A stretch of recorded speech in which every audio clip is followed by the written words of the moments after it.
Mr. De Lange, can we get to the question, please? The Firearm Group is the second largest land restitution transaction in our history of 840 million rand, some 9,000 hectares of land. And the deal is failing because of state custodianship and land that's been given custodianship to people, wrong people, there's violence. What is your thoughts on state custodianship as regards to land reform? Okay.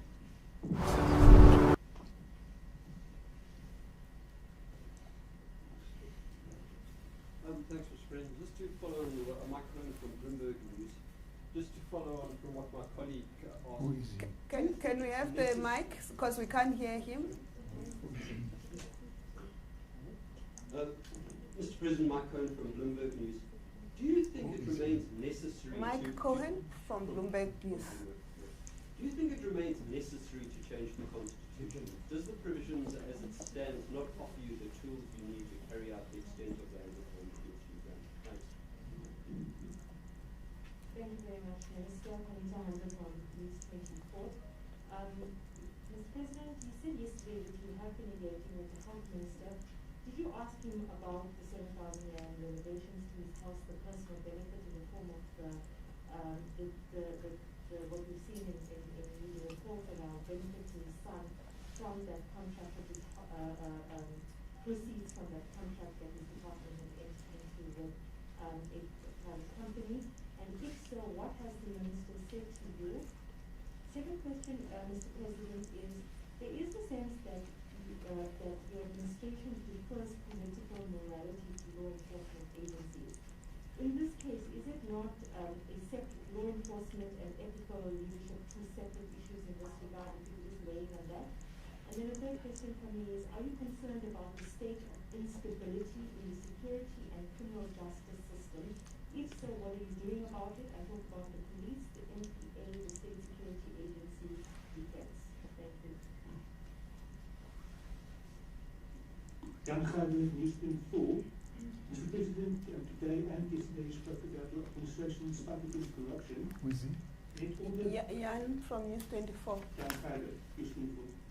If you can remove the mic when you speak so that we can hear you, because we're really bad.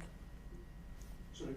Mr. President, yesterday and today you spoke about your administration's work against the fight against corruption. Yet all the corruption busting agencies' budgets has been cut. I understand there's fiscal constraints, but you have things like the orgs has a smaller budget than the police's protection services, and the public protectors' budget over the NTE is the same as public works budget for gardening. So can you explain these budget cuts? Is it the fight against corruption being a priority for your administration? Thanks. And the last question, yes. Good day, it's Carol Payson from Business Day. Mr. President, you spoke a lot about your reform program, your macroeconomic reform program, and yet we're still speaking about the same thing for 3 years. The minister has dug in on the 10 megawatt cap. The broadband auction has been delayed for at least 18 months to 2 years, and the critical skills list that was released was laughable. What action are you going to take now that we've been talking about these same three things for 3 years? And then secondly, why is it, do you think, that investors do not have confidence in this government? Thank you. Mr. President, over to you.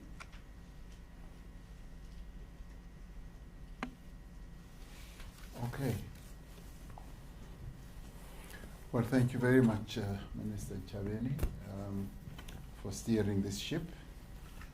Starting off with Jan de Lange's question on the Section 25 process.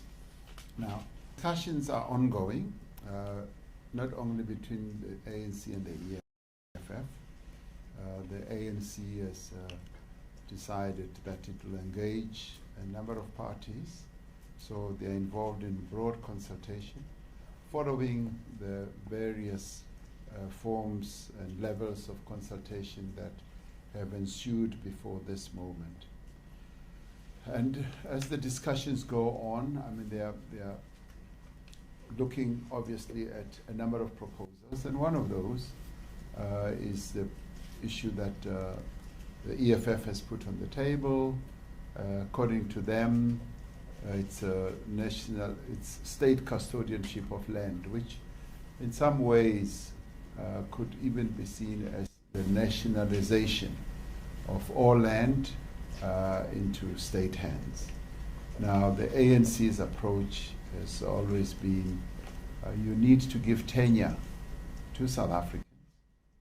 And tenure to South Africans means that ordinary people want to have ownership of land.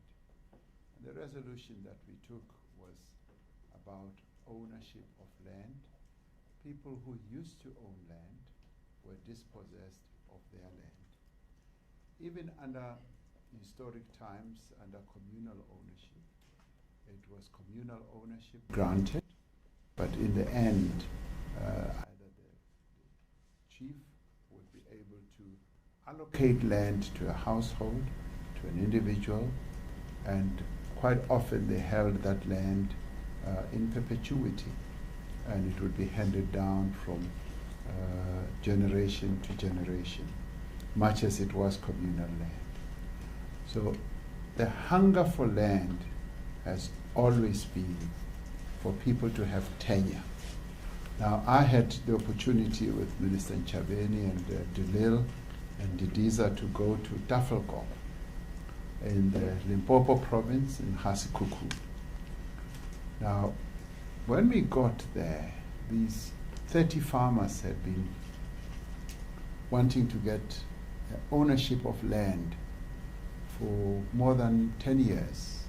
And they had come forward and made proposals, and it took them 10 years to finally get title over the land that they have been working for all these years.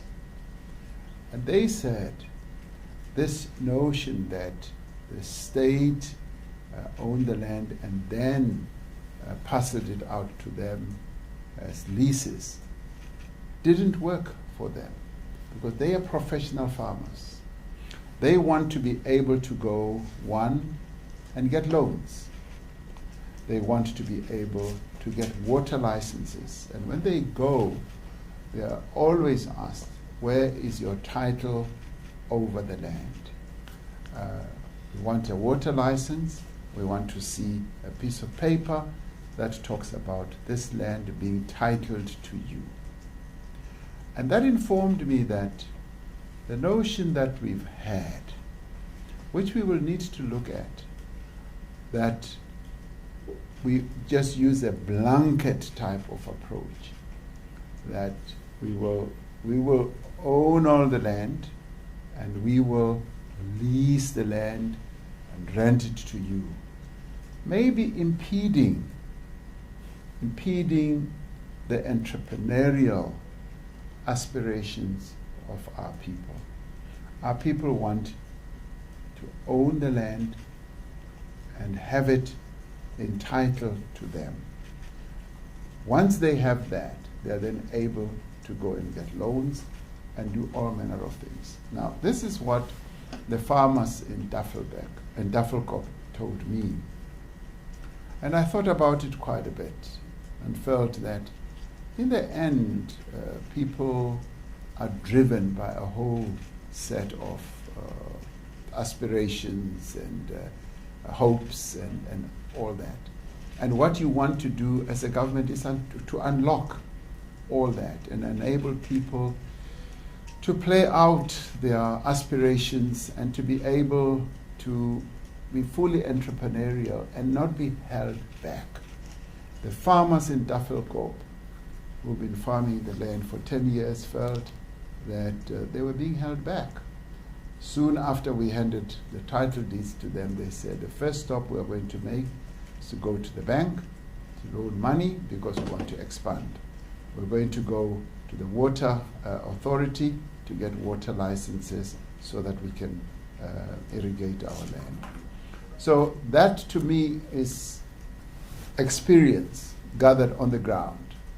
And you can go to a number of other places around the country. In Mpumalanga, a number of farmers have been hankering for tenure rather than just the perpetual leasehold.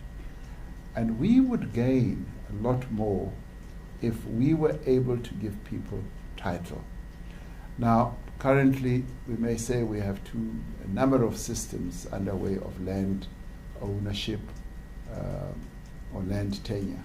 Some is full title, and most of those people who have that have been white people. And then it comes to a number of other people who've been able to get access to land after 1994. It's been leasehold. And the others have been in communal communities. So the discussion does need to take place around that. And the governing party's resolution was to make sure that the land reform process that we should embark upon should lead to land being restored to the people. And that should also include tenure to land. Now, those discussions, in my view, should lead to some conclusion, and we're hoping that the various parties will be able to find each other at the parliamentary level and finalize a clear position on how to move forward. Now, with regard to Mike Cohen's question, is it really necessary to amend Section 25? Well, the view that has been taken is, yes, the Constitution as it stands does not exclude being able to expropriate land without compensation. And the view is that if it does not exclude that, you need to state it more explicitly so that it becomes clearer to everyone. And so that even if the courts have to interpret the Constitution, they are not, assuming or even doubtful or whatever. They should know that this is what the Constitution says. And truth be told, the historical situation that the majority of black people face in our country is that having been dispossessed of land, there is land hunger. And I think that's an issue that as South Africans we should not run away from. I've been saying over and over again that what we really need is to say, how collectively as South Africans are we going to resolve this issue, this inequity that happened in the past? This inequity requires a solution. And currently, over the past 7 years, the land reform process has not really been able to answer or to address this hunger. It remains, and I've dubbed it the original sin. And this original sin will remain forever a festering sore, unless we address it. And we've got to address it frontally. We've got as a nation to say, this issue is the one issue that could set us back. And unless we address it and address it now effectively and make sure that people get land, we will not be able to find headway. Now, the expropriation bill is now being piloted through Parliament. Now, that expropriation bill has a number of indicative pointers of what is possible, because it also includes donations of land. Land can be donated. Land can be expropriated, can be also expropriated with nil compensation.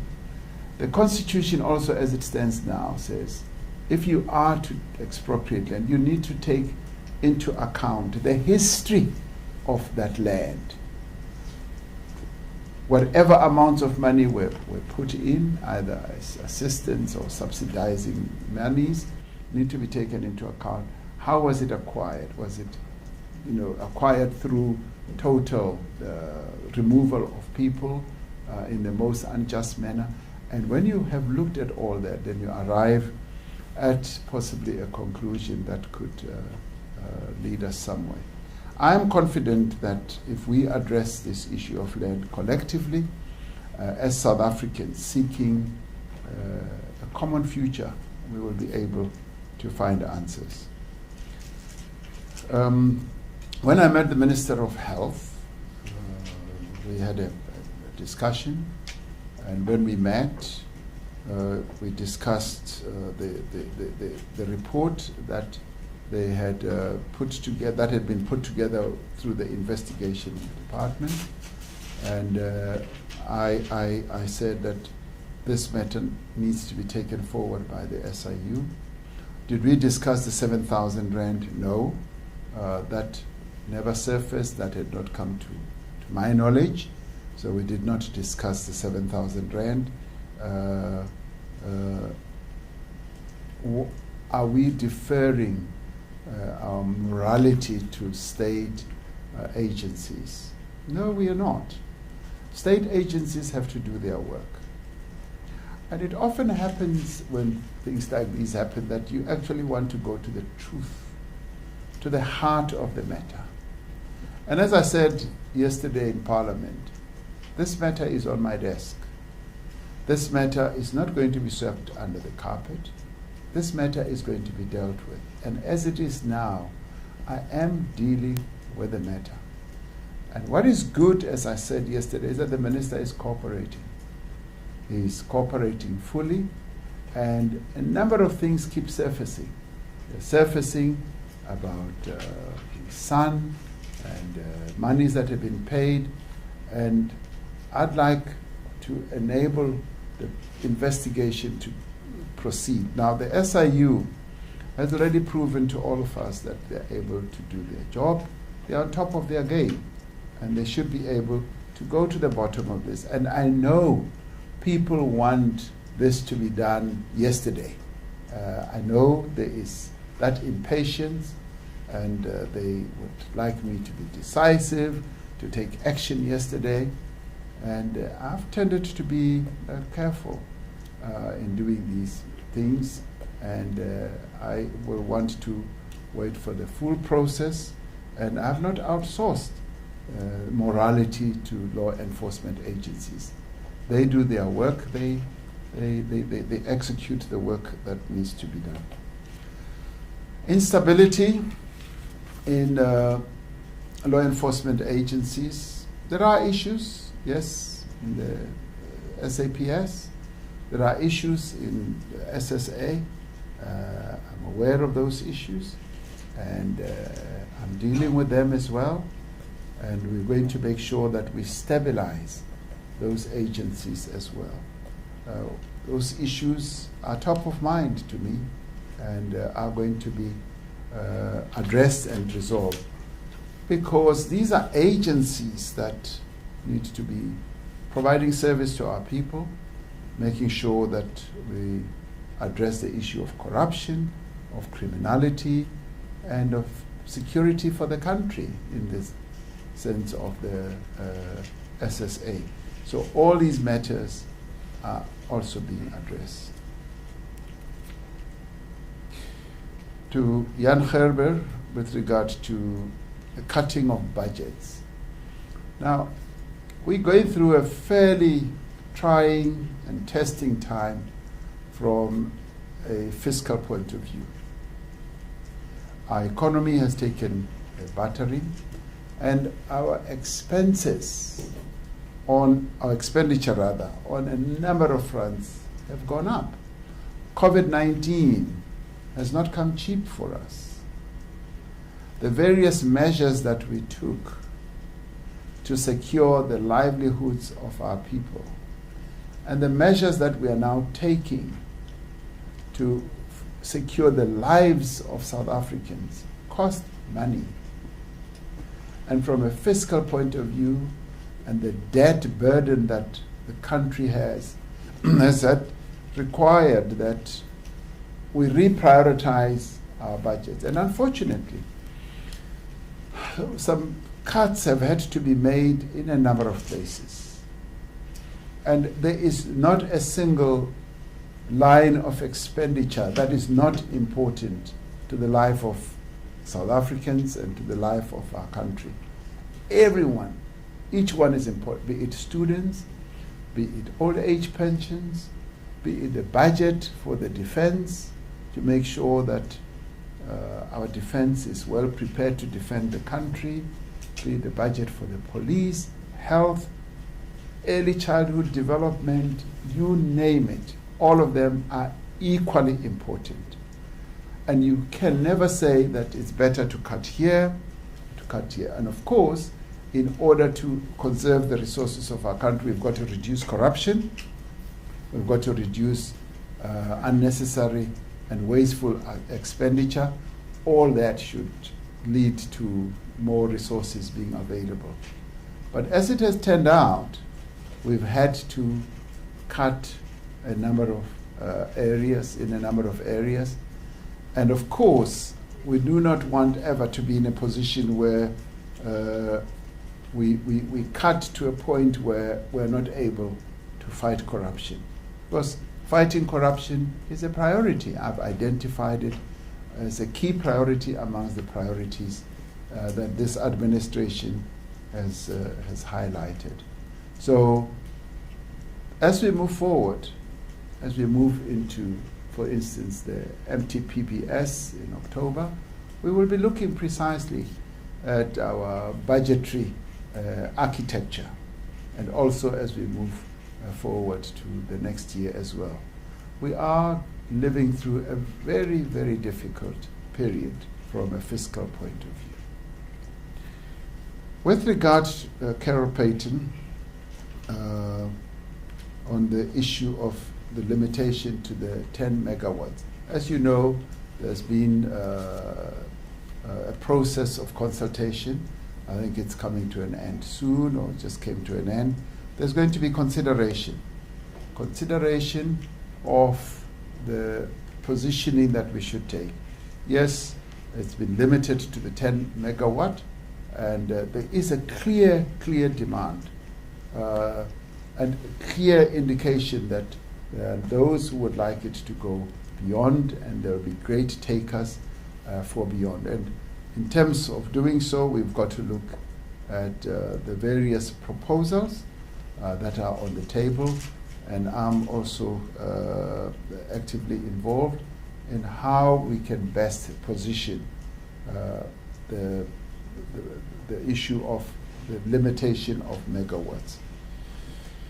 On the spectrum, I announced this afternoon that following ICASA's extension of the COVID-19, if you like, allowance for spectrum release, there is a need now to settle that legal process. And I've called on all partners, all stakeholders, and I've said that rather than wait for a year and a half, 2 years, or even more, there is a need for all of us to work together to put the interests of all South Africans ahead of our own corporate singular interests. And we need, I'd like them to look at the broad picture, and they must engage. There should be a process where mediation can take place and where agreement can be reached, so that ICASA can go ahead with the auction process.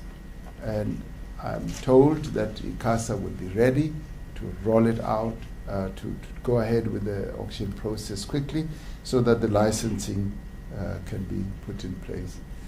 Well, you may well think that the skills list that has been put out is laughable.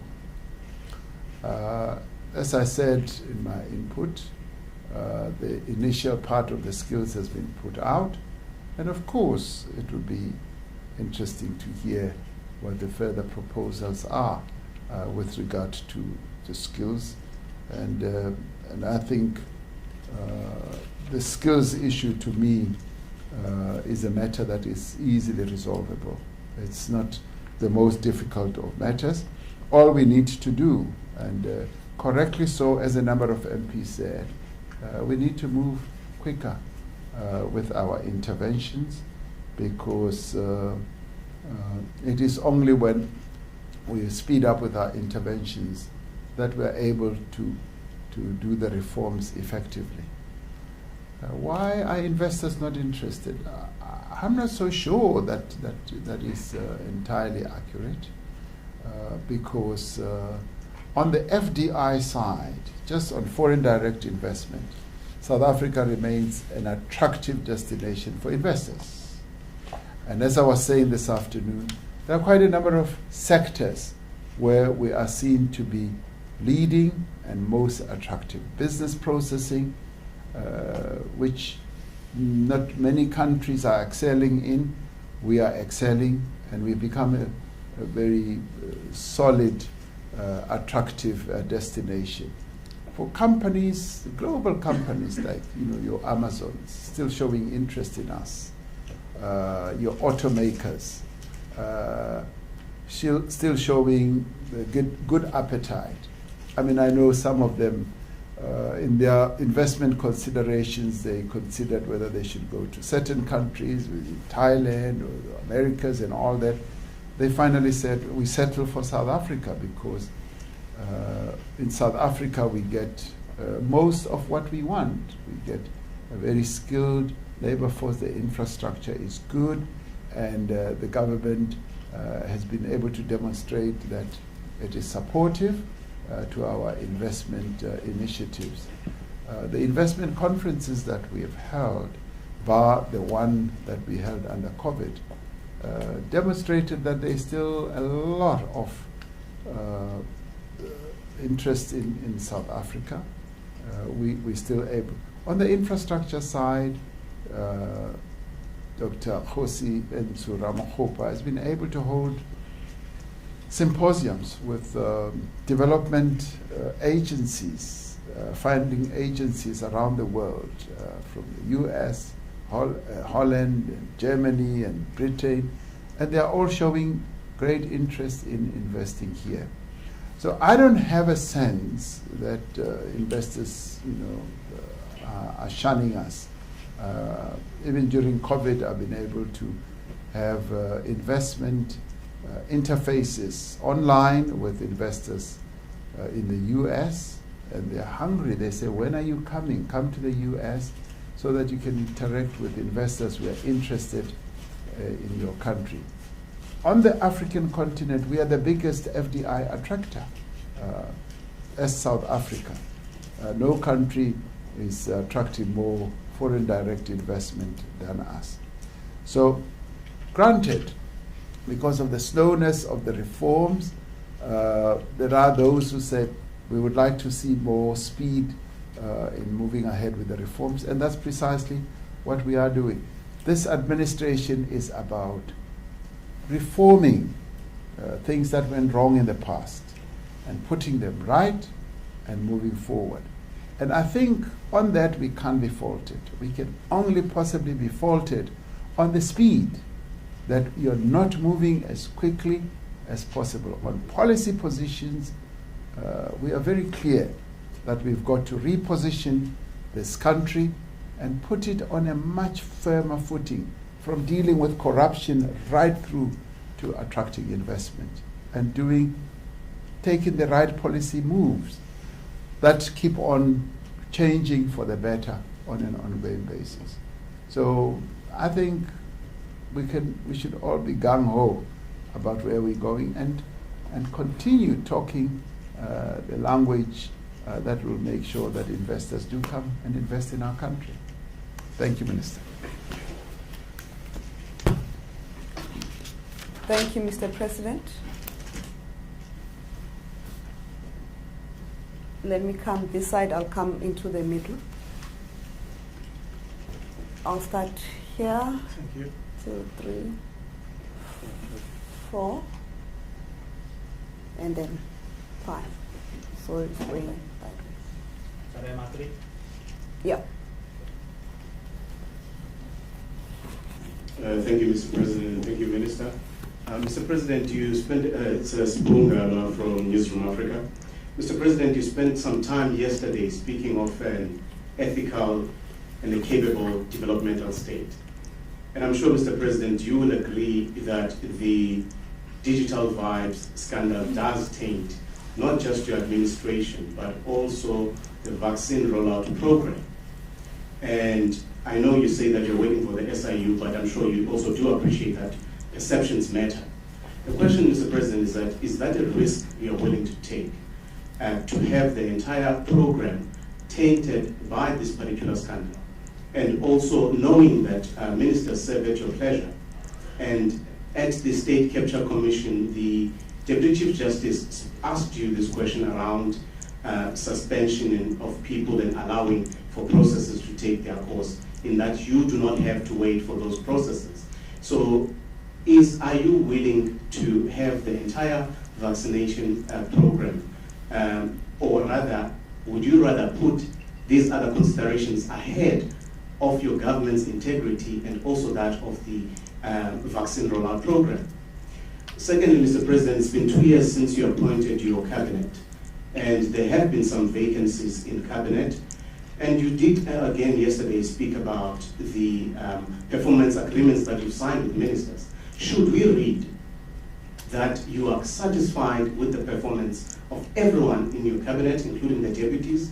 Is that why you have not made any changes? Thank you, Mr. President. I'm resolved that Swo just wants us fired. That question, wherever there's a media interaction, he doesn't stop asking that question. Go ahead. Thank you. Yaman Yabara from Marula Media. I don't want to fight them, therefore I'm turning to the Firearms Control Bill. The Firearms Control Amendment Bill states that the question of self-defense falls away as a reason to own a firearm.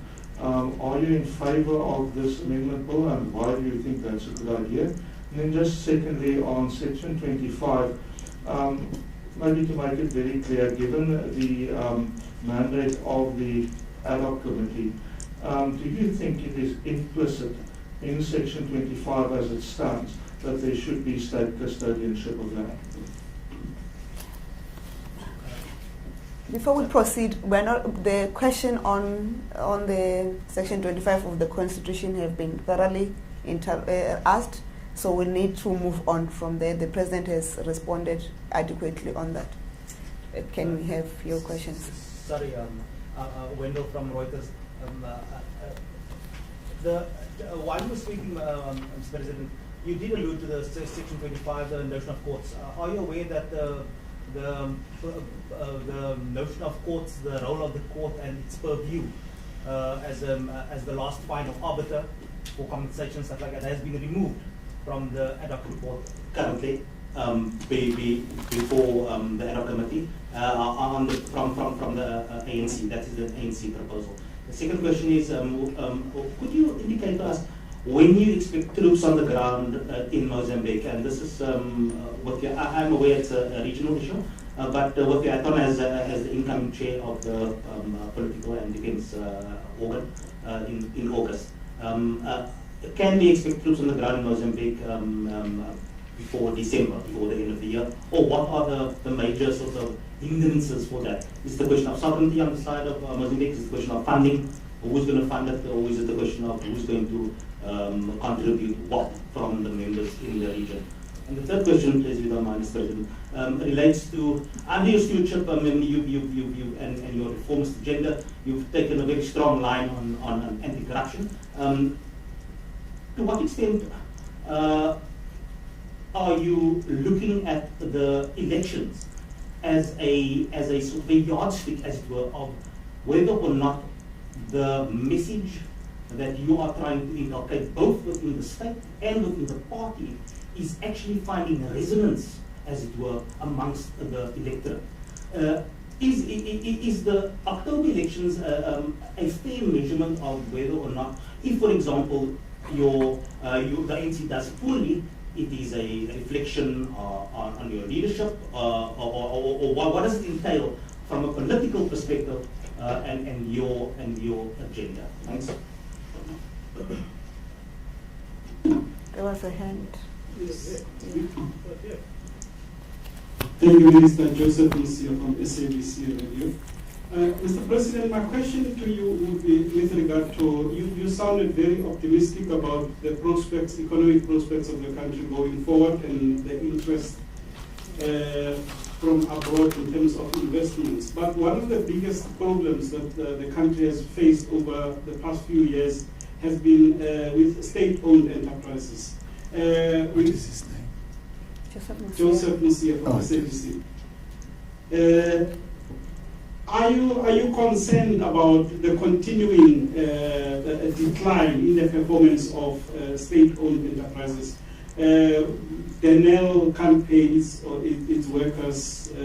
Petro SA is struggling to survive. I mean, there is a homeless, despite all the efforts that have been put into correcting the SOEs, it does not seem to be improving. SAA is in trouble together with other its subsidiaries. Mango is going to probably have to close soon.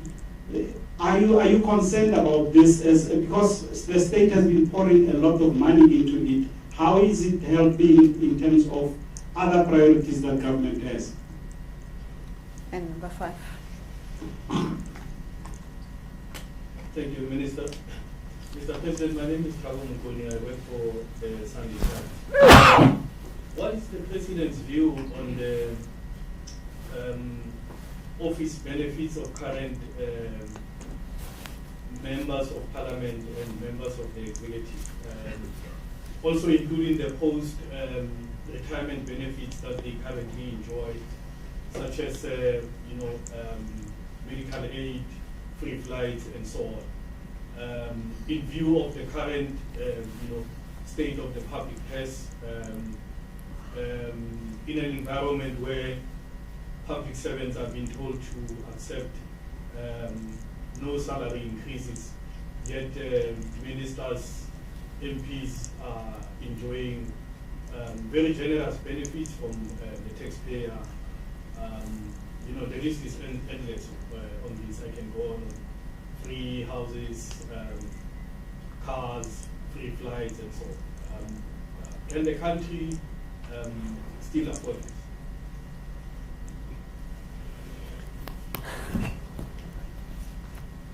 Mr. President, it's over to you. That was our 5th question for this, right?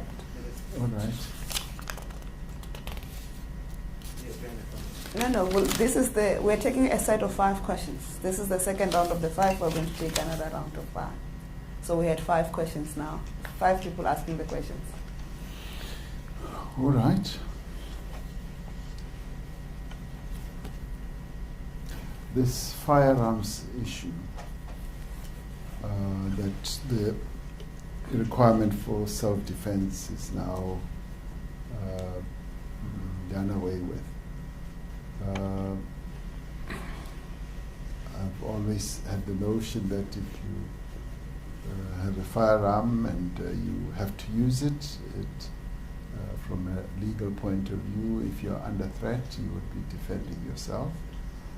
And the removal of that consideration, in my view, would be tested by the courts, because in the end, the courts are the ones who've built up a lot of jurisprudence over many years, maybe more than 100 years, of the issue of self-defense, the utilization of being able to protect your own self, your body, and your property, and your family, and so forth.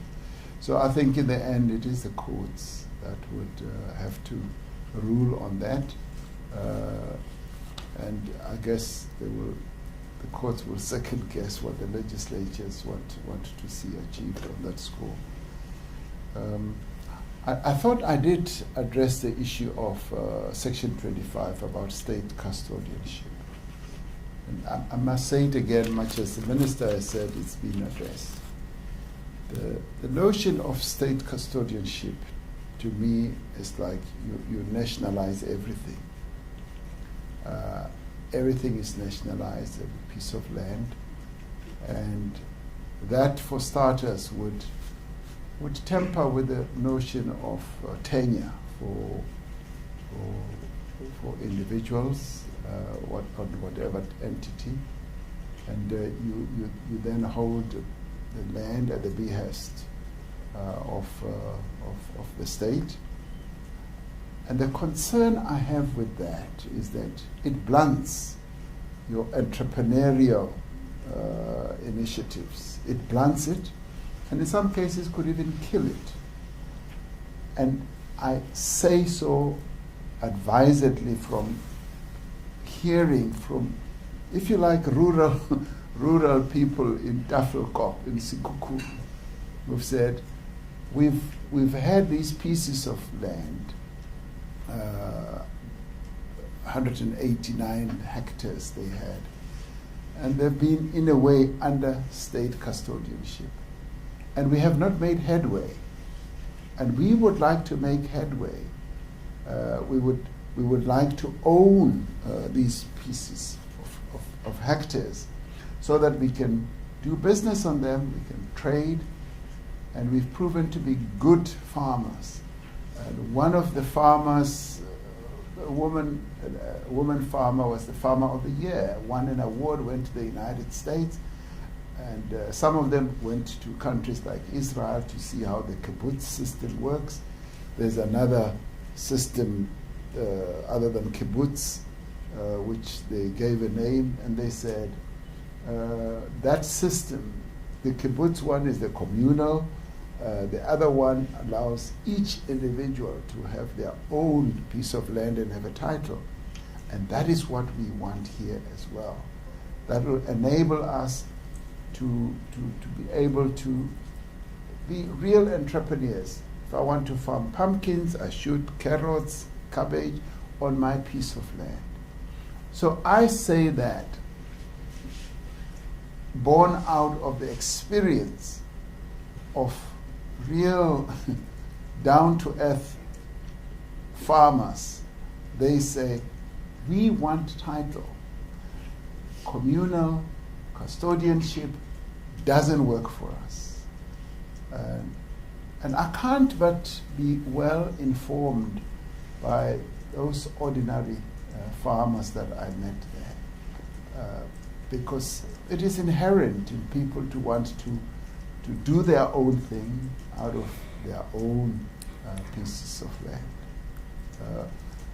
And granted, it also begins to touch on this issue of the CPAs that we have, the Communal Property Association, where all the land is communally owned by everyone. And they told me that the reason why these have not worked is because they are communally owned and nobody takes responsibility. And they said to me, as an owner of the land, I will take full responsibility. And they said, 30 of us who are farmers, men and women, we work the land with our families and we take full responsibility. That is why we want title deeds.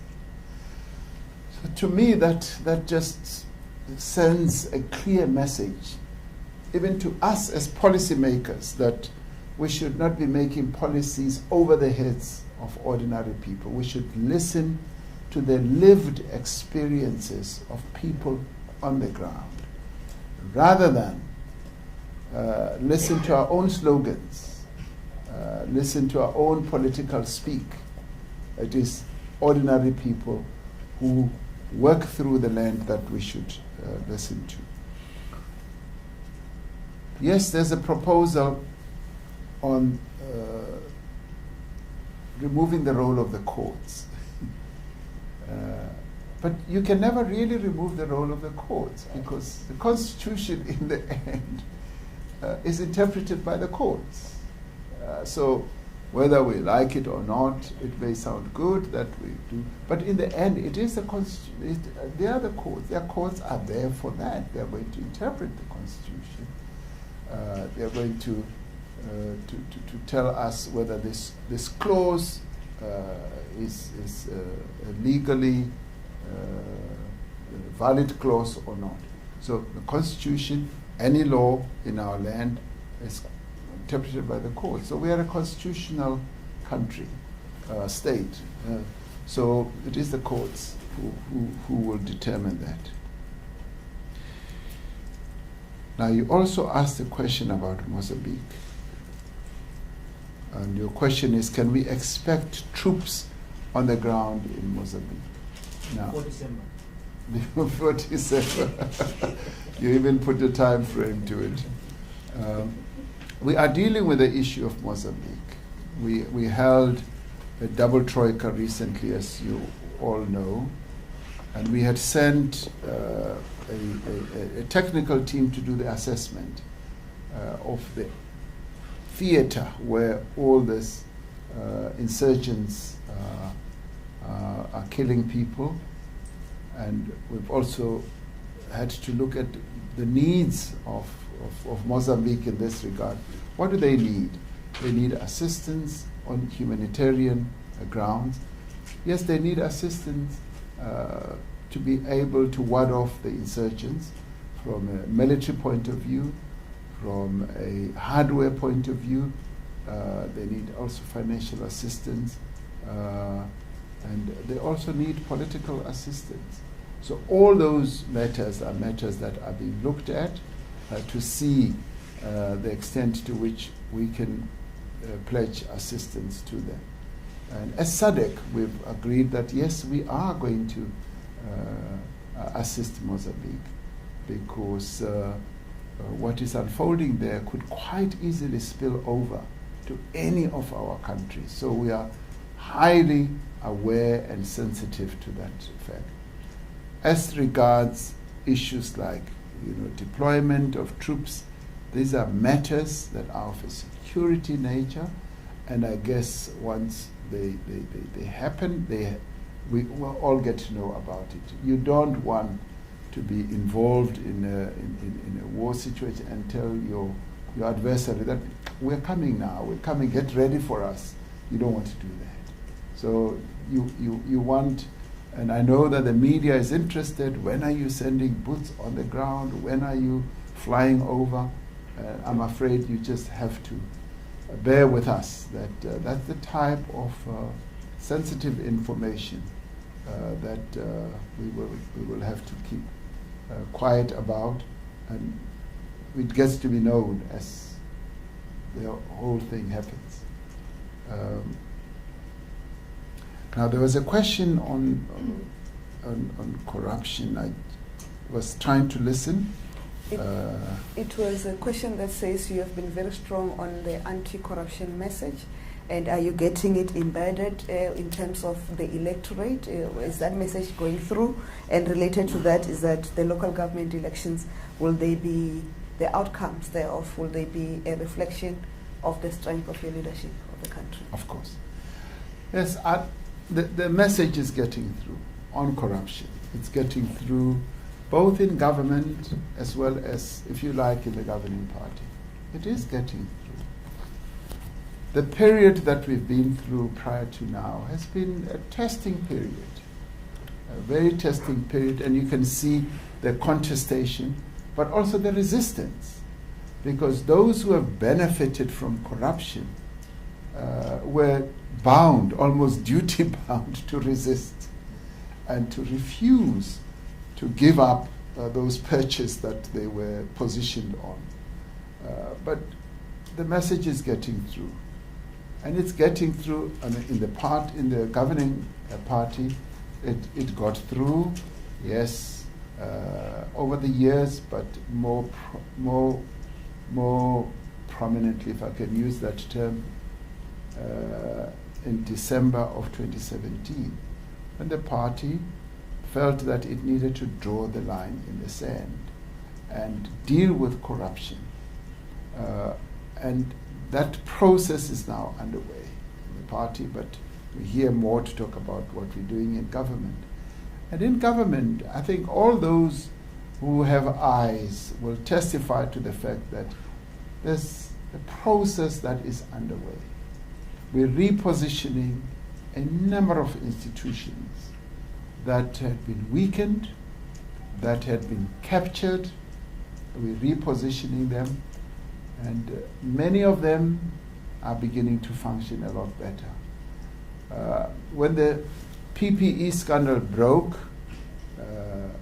we set up the Fusion Center, which has enabled us to be able to have line of sight of the various acts of corruption that have taken place. And the SIU, I'd like to believe, came into its own. And now the NPA is going to be able to deal with that. And the investigative directorate is also working, and the Hawks are working. So the message, even in government, is getting through. It will take time because corrupt tendencies and elements have embedded themselves deeply in the fabric of government institutions. But now they know that we are shining a light on many of these corrupt activities. So it is getting through. Is it resonating well with the electorate? I'd like to believe that it is. For the simple reason that people abhor corruption, because they know that corruption robs them of what duly belongs to them. They know that it destroys service delivery, as they've seen it in the various areas where they live. If a best pipe is not being repaired, they, more than anyone else, will know it's because this and this corrupt act has taken place. If houses are not built and only foundations have been put in place, they will know more than anyone else that the houses are not being built for this and that reason. So the message is resonating well.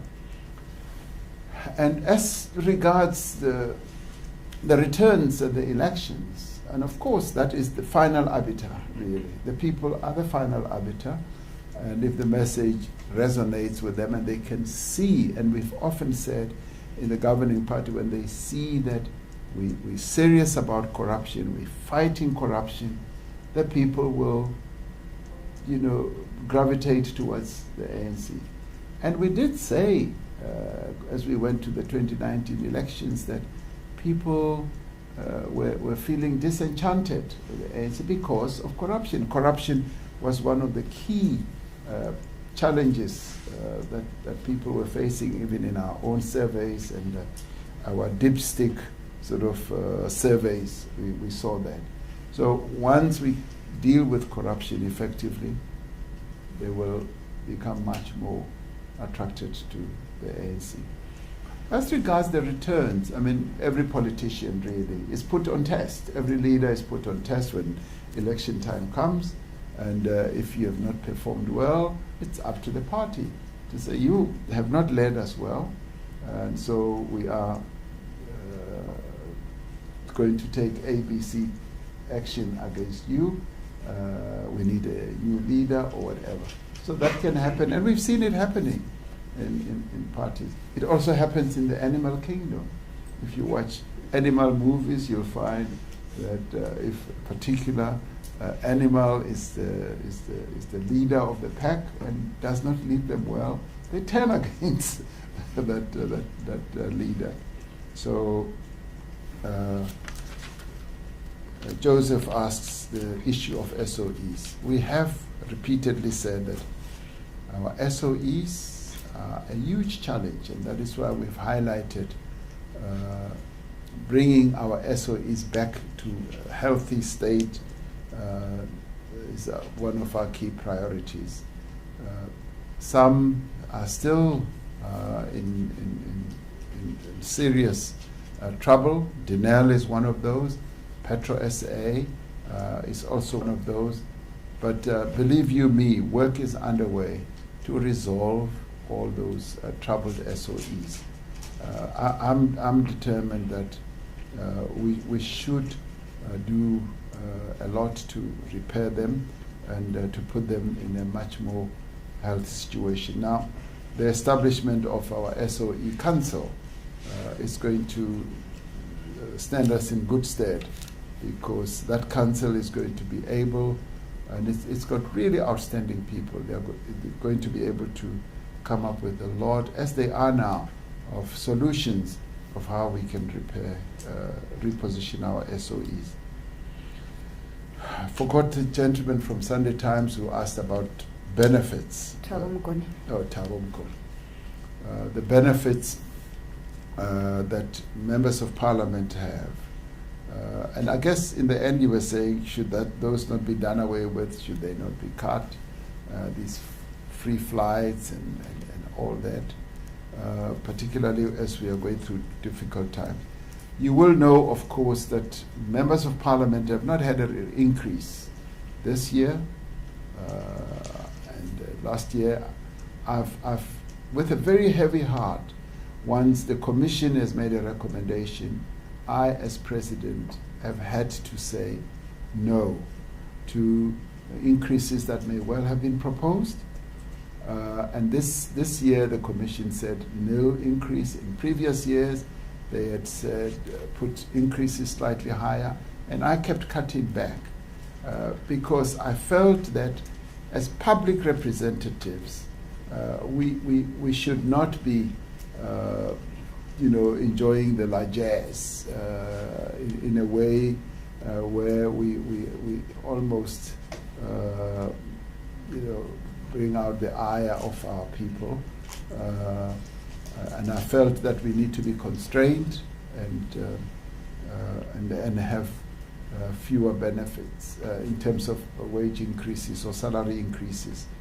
Now the benefits have been there. It's always, I found, very difficult just to take away benefits from people. But I guess, in really trying and very difficult times, there will come a time when, yes, those might, I don't know whether they can be looked at. But for now, I think MPs have really been cut to the bone because they've had no increase or meaningful increase for quite a while. And quite often, they may seem like to many people that they are living it up, they have a really great life. And believe you me, it's not. I was once a member of parliament. Once you're a member of parliament, and you see the other problem that we have is that the center where we work is Cape Town, but we live far away from Cape Town, where our families are. Being a member of parliament basically means that you're setting up two homes. You've got a home where you come from, and you've got a home here. And quite often, many people don't move their homes altogether because their tenure here is very time-bound. It's 5 years. So quite often, you don't want to uproot your family to come here. So in the end, you have two homes. You buy one loaf of bread at home, you've got to buy another one here. Buy two loaves, two TVs, two whatever, nearly everything.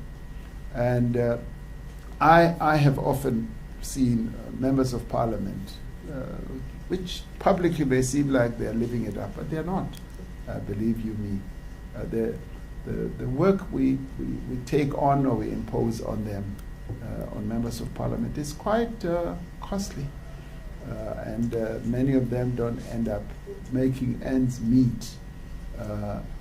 Like everyone else, yes, they have a pension, they have a medical aid, and if one has to quarrel with them, it's the flight tickets. It is ministers who will have flight tickets most likely, but members of parliament, because they have to move up and down, they usually exhaust those. But we will not get into that. So I would say, I think we should bear in mind that they have not had an increase for quite a while, and balance that with the notion that we may have that they are living it up. Thank you, Minister. You've got two questions that you didn't respond to. Which is? Which are the question? The first one is the digital vibes, whether it's not tainting your campaign smooth question. Yeah, yes. Including the issue around the performance agreements of ministers and the reshuffle or replacements of, of vacancies. Spoo would never want me to get away without addressing that one. Yes, Sbu, Mr. President? page 2 pages. Mr. President, before you proceed, we're not doing follow-ups. We have another hand. We said we're going to do an hour, 30 minutes, and that's all. We can't change the rules. So let's go with that. I'm happy to take a side question when you're done. No, it's not unfair. We gave you time to ask all the questions. We have not cut you on the number of questions. Mr. President, please proceed. Sbu, I apologize. I flipped 2 pages, and I've written your question here, so I answer it. The digital vibes issue, am I taking a risk? I'd like to say that that's why yesterday up front I said I'm attending to this matter. And as I said earlier, obviously you would like me to act now or yesterday, but I'm addressing this matter. And I did say it is serious and it is disturbing, and I'm addressing it. And am I taking a risk? No, I don't believe so. Because I would only take a risk if I did not address it at all. And there have been situations where incidents like these have happened and nothing happens. If nothing would be addressed and dealt with, you would be justified in saying this is a risk. So I'm addressing it. I've met the minister. He's given me an explanation, and investigations are underway. And as we've said, more information comes to the fore, and it is being addressed. And I did say that this matter will be addressed to finality, and it will be a transparent process, and everybody will get to know what we have done. Is this going to lead to the vaccination program flagging or being derailed? I don't think so. The vaccination process is under the direction of the IMC, which the Deputy President is leading. So I get reports on a continuous basis. I get reports on when the vaccines are arriving. Is the plane landing tomorrow or whenever? J&J, what is happening? Do I need to talk to somebody else? I get all those reports. And those reports come from the process that we have set up in the IMC and also in the department. We have a deputy minister who is also involved in all this. So I don't believe that the vaccination process is at risk at all. Not at all. We are going to proceed with our vaccination process as we have agreed or decided. Changes to cabinet, yes, I know you would want to know when is cabinet being reshuffled. Are we bringing about changes? Am I satisfied with the performance of ministers? Should I change this one and that one? All I can say is that changes to cabinet are the prerogative of the president, and the president may well decide the timing, the personalities that are involved. Those are matters that the president, and as the Constitution says, the president and the president alone decides on that. So I know you would want me now, today, to tell you this is the change I'm going to effect. But Sbu, no, it's not going to happen. I mean, are you happy? No, Sbu, I'm still facilitating. Can we take the last set of hands? There's the gentleman here in the middle, the lady. The camera is closing a view. The cameraman is closing a view of me, of the hands that are up. So it's the gentleman in the middle as number 1. Number 2 is the lady. 3, 4, and those are the last 4 hands that we have. You had asked a question. We're not taking a repeat. Thank you. My 4 minutes. Your number. Yeah, you are 3, and then she's 4. Yeah. Thank you. Let's start. Thank you, President Minister. Mr. President. No, your name, sir? My name is Bulelani Philip from SABC. Mr. President, in your address during your budget vote, you said the allegations against the health minister you took them very seriously and you were disturbed by them. There are calls that at the very least, if those words are true and you have meaning to them, the minister ought to be placed on suspension or at least take leave of absence until this SIU investigation is completed by the end of this month. That's the first question. The second question, the country is in the middle of load shedding. And the goalposts of solving the problem keep shifting. And the solutions for the load shedding also keeps changing.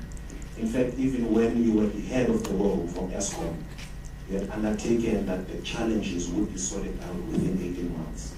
Now, Mr. President, as we sit here today in 2021, are you able to put your head on the block as in when will this problem be finally sorted out, given your objectives on structural reforms, particularly on the energy sector? Lastly, a colleague of mine wants to know whether are you going to be attending the G7 meeting next week, and whether what will South Africa be championing? Thank you so much. Lindsay Denklinger, ENCA. Minister, we don't know... The name? Lindsay Denklinger, ENCA. Mr. President, we don't know for how long a lockdown in various levels will be necessitated. Some opposition parties during debate yesterday criticized government for vesting too much power in one minister, calling for amendments to the Disaster Management Act. What is your response to those who say your command council just has too much power and you're usurping the role of Parliament by not allowing them to debate whether continued lockdowns at various levels are necessitated? Thank you. Hi, thank you, Minister. My name is Mabuza from Eyewitness News. My question to the Minister is just a follow-up on this place. We can't, you are too close to the mic, so the name? I think the mic is... No, you were too close to it, so we couldn't hear. Just a follow-up on the question. The name? My name is Mabuza from Eyewitness News. My question is just a follow-up on the spectrum question from earlier. And I'd like to link it with performance agreements of the various ministers or the relevant minister. And just a quick glance at this performance appraisal, it just says high demand spectrum allocated by December 2020, which has not happened clearly. Mr. President, these performance agreements, if I can just add on one more, the police minister, for example, content crime, violent crime, murder, attempted murder, you quite clearly state there in the performance that it must be down by 7.9%. But at least 2 weeks ago, you reported that there was an increase in murder, almost 9% increase in attempted and murder. These are clear failures, Mr. President, when I look at these performance agreements that you set, these targets that you set. Are you going to be taking any action against any of these ministers that seem to be failing in their duties? And there's also a follow-up question to that is, the public protector says, you've been ignoring her, you're not picking up her calls, you're not answering her emails. She was on the radio yesterday speaking to my colleague. And she says that you failed to reprimand certain ministers, and she's been trying to make contact with your office on several occasions, and she's been ignored. She issued a statement earlier today saying that the health minister now, on a separate matter, is also ignoring her on 3 occasions, 3 subpoenas that were ignored by Zwelinkis. Is this not an insult to a Chapter 9 institution, whether there's differences with the incumbent for whatever reason? Is it not an insult to this Chapter 9 institution where she gets ignored by not just the president, but by the minister who's clearly embattled? And can you not suspend her? It's within your powers, now that she's on an extended sabbatical and facing a parliamentary inquiry. Is it maybe not an option that you have considered?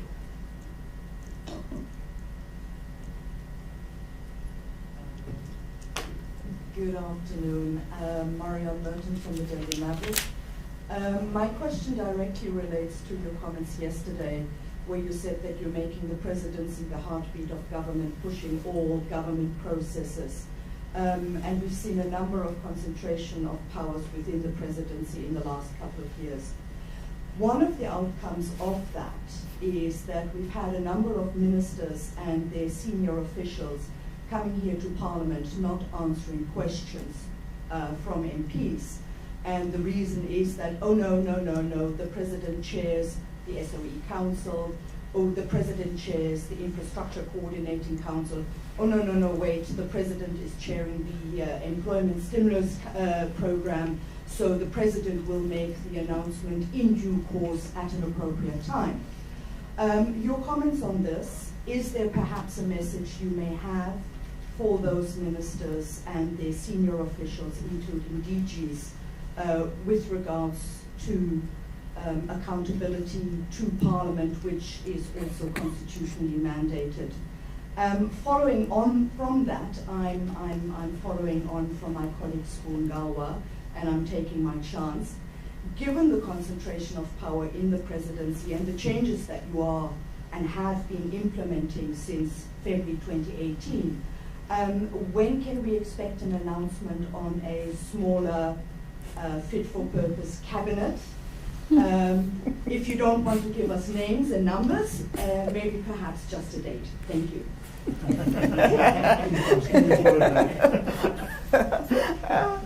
I think, Mr. President, I'm sure you know that question will continue to be asked, no matter how much you respond to it, to say it's your prerogative.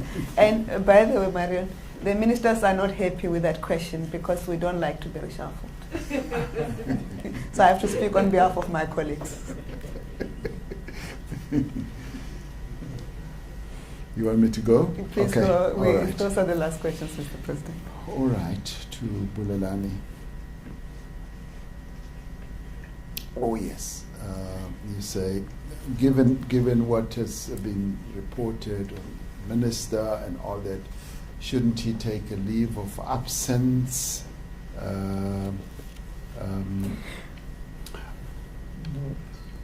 Or be suspended? These are matters that obviously have to be looked at, and I have said I'd like this process to ensue, and would like people to believe and trust that I am handling this matter and will handle it to finality, because, as I said, it is concerning, it is disturbing, and I raised it frontally because of its importance, and also demonstrating that this matter is not going to be swept under the carpet, and it will be dealt with as it should, in terms of our principles, in terms of our value system that we want to inculcate and embed in our government processes. So be rest assured that this matter is going to be handled in a way that will give credence to our adherence to the principle of good governance, ethical leadership as well. So that is a must, and it is going to happen. On load shedding, when will I be able? You want me to put my head on the block? When will we see the end to load shedding? We've put in place a really good management team at Eskom. And as we have said, the degradation that we've had in Eskom has taken a number of years to get where it is. What we are now dealing with, it's not malfeasance.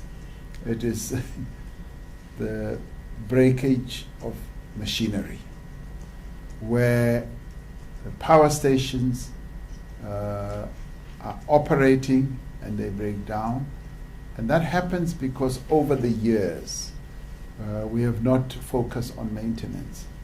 And this is happening not because anybody willfully desires that it should happen, And the issue of mismanagement, I would say, is no longer the issue.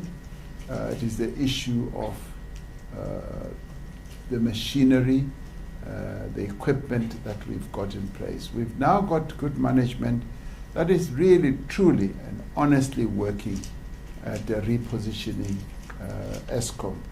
And they're dealing with the current situation now of Eskom, and they're also preparing for the future. This separation, dealing also with other corporate or financial issues, such as the huge debt. So they've got many balls in the air, and I know that Andre de Ruyter, who's a really good and top-performing business leader, is doing the best that he can to reposition Eskom. And I'm convinced that they will get on top of this problem. It's obviously a challenge when you're dealing with machines that break, machines that have not been well maintained in the past. It is a big challenge, but they're seeking to deal with it. And it's also good to know that they are very supportive of alternative power being made available, so that it lightens the burden on Eskom's side, so that they are able to generate energy much more efficiently. And I think as we proceed, getting more alternative power and lightening the burden on Eskom, they will be able to get on top of the challenges that they face. Lindsay asks about lockdown, that all power seems to be vested in, say, one minister, and that's removed the power from Parliament. Let me say, power is not vested in their minister. Power really is in cabinet. It is in the end cabinet that takes the decisions. Now, the role of cabinet in our political architecture is such that it is the executive authority that takes decisions on behalf of the people of South Africa. Parliament has its own role, and obviously the role of Parliament is to have oversight on what the executive does, and to scrutinize what the executive does. And so one minister does not have overarching power. Whenever the decision is put out, it will have gone through various processes. On the coronavirus pandemic, it goes through the process of the health, and health does not act on its own, it acts through the Medical Advisory Committee, and there are experts who stand behind that. And then we've got net joints, which is an agglomeration of all the executing arms of government that encompass nearly everything from police, military, you name it, various departments. Every department at the DG level is represented there.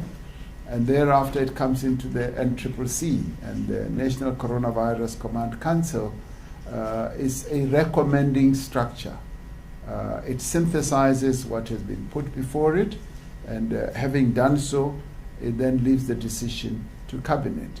Then Cabinet examines what has been put forward, and by the way, there's another filter, and that filter is the PCC, the Presidential Coordinating Council, which is made up of our premiers as well as our mayors from metros.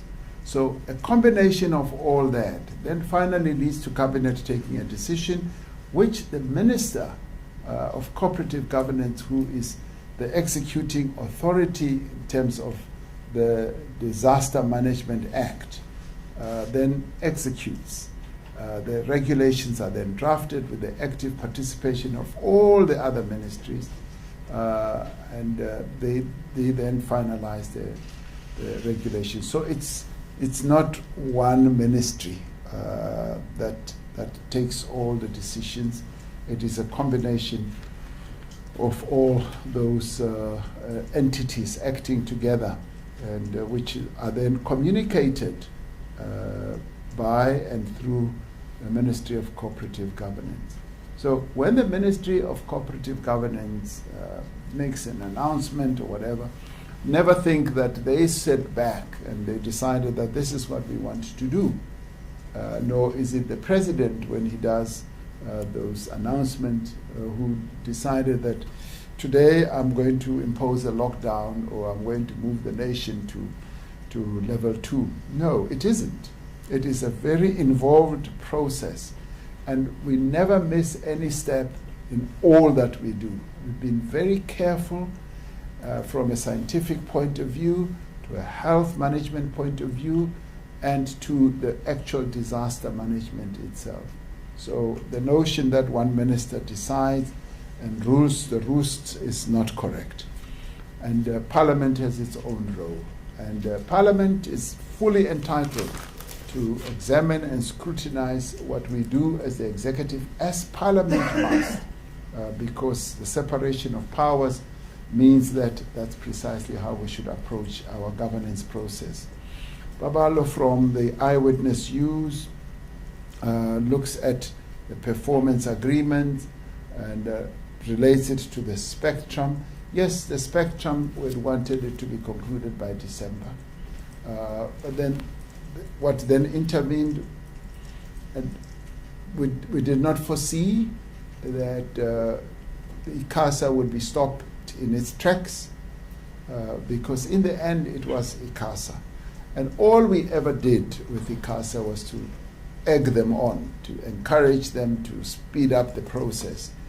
In the end, because they are an independent entity, they had to take their own decisions. And having taken their decisions, they then put it out to tender, and boom, all of a sudden, a legal suit stops the whole process. And because we are governed by the rule of law, it is this legal approach that sometimes stops everything. But as I said this afternoon, I'd like to see a much speedier process of resolving this matter, and that the parties, as I called upon them, to find a way of resolving this so that the country can move on, because it is putting the brakes on the development of our economy, which is very, very critical. So, yes, it should have been done last year, and in examining the performance agreement, we did not foresee that one of the players would interdict us. Ministers who fail to live up to their objectives, obviously I evaluate and I look very closely at the performance of all the ministers. The Deputy President and I sit back and we evaluate and we look at the performance against the agreements. We're then able to reach a conclusion, and clearly there are various ways in which we're able to interface and interact with our ministers. And I tend to meet ministers on a number of issues. On a regular basis, we discuss what's happening in their departments and all that. And we also, so starting a very interesting process, which hitherto was never really the case. And maybe in a way it also answers Marianne's question of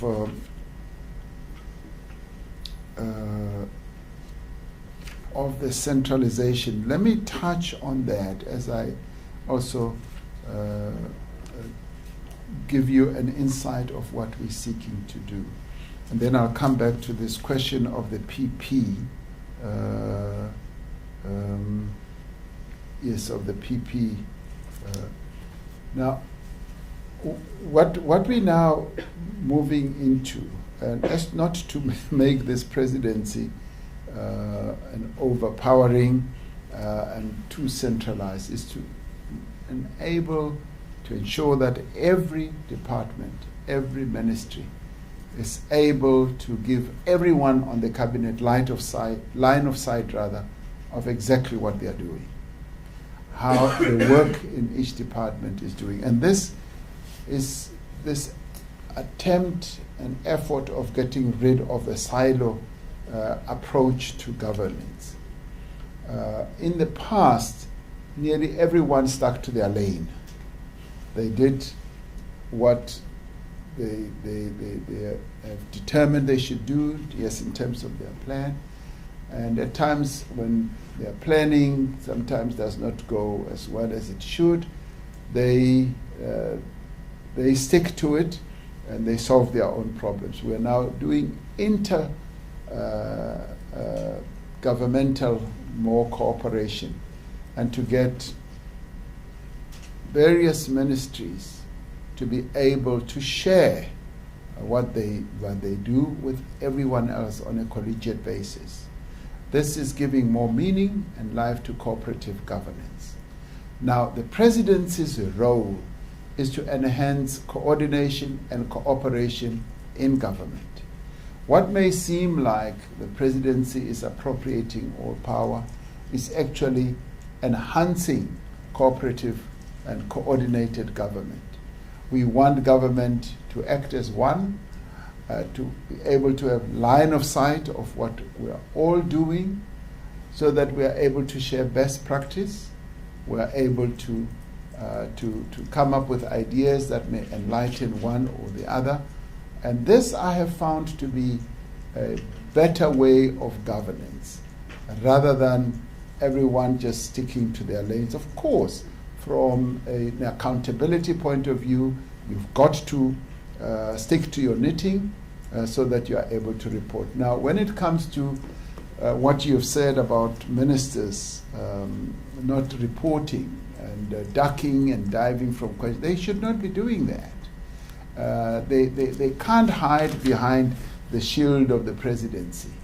The presidency's role is to coordinate and to join up government, to make sure that government works more effectively on a joined up basis. And that is why we inaugurated the district development model.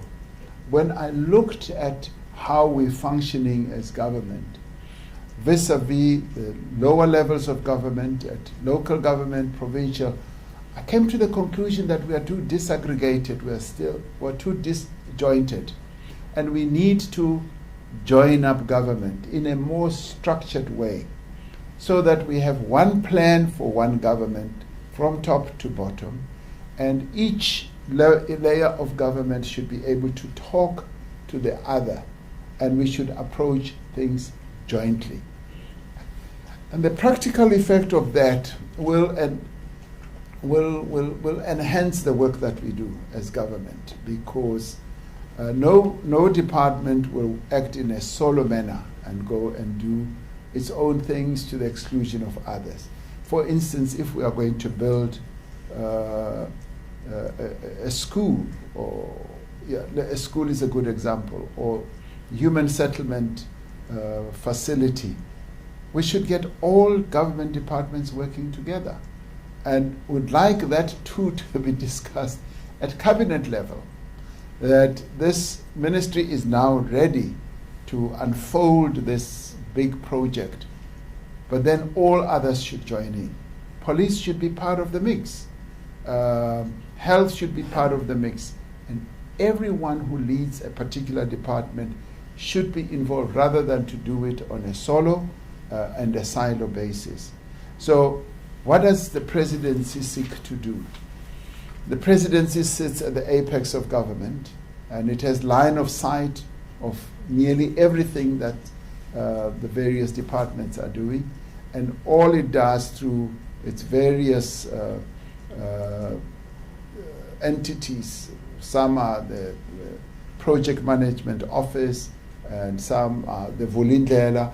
We're then able to have sight of what's, and pull various departments in, and have joint meetings, have discussions, and that's where we are getting a great deal of strength. And that's why the Vulindlela process and the PMO process is going so. And we are then able to bring your top experts, top leading people who don't want to do what departments do, who coordinate, who help to facilitate, and sometimes one department may find it difficult to have a good cooperation with an official in Treasury. Our task is to unlock that process, because it is at that level that things get done. So ministers should not go to portfolio committees and hide behind the presidency. They should answer questions, because they are the executing arms of government. So when are we migrating to a smaller cabinet? We would like to see a smaller cabinet. We did reduce cabinet. We used to have a much larger, and structure of government is a matter that we keep looking at, and look at the effectiveness. We are now in the process of looking at the effectiveness of the changes that we brought about. Are the ministries that we joined together, and the departments that we joined together working as efficiently? So we're looking at that. So right now there is no plan to move or migrate to a much smaller cabinet at the moment. Oh yes, there was the earlier question which I need to respond to. The PP, the public protector, that she's ignoring, and we are ignoring her. I, as president, could never ignore any arm of the state, be it the judiciary, Human Rights Commission, Public Protector, the Gender Equality Commission, or any other. These are all arms of the state, which I'm enjoined as president to work with. So I'm not aware, quite honestly, of this neglect, and it's not an insult. It would be concerning if we were ignoring the PP. It would be concerning, and it's not something that we would like to see ourselves doing. You want to know whether the PP should not be suspended? No, that's not on my radar screen at all. I mean, one must have just cause for suspending any official of state. So there is no just cause to be able to do that. I will certainly look into this notion or allegation that we are ignoring the PP, and it is also concerning that other officials in government would be seen as ignoring the PP. The PP's office is a very important office in our political architecture or constitutional architecture, which we dare not ignore at all. So I don't ever see myself and our ministers should never also ignore the PP. Minister, thank you. Thank you, Mr. President, for your time. Ladies and gentlemen, thank you for your time. Have a good evening. Thank you.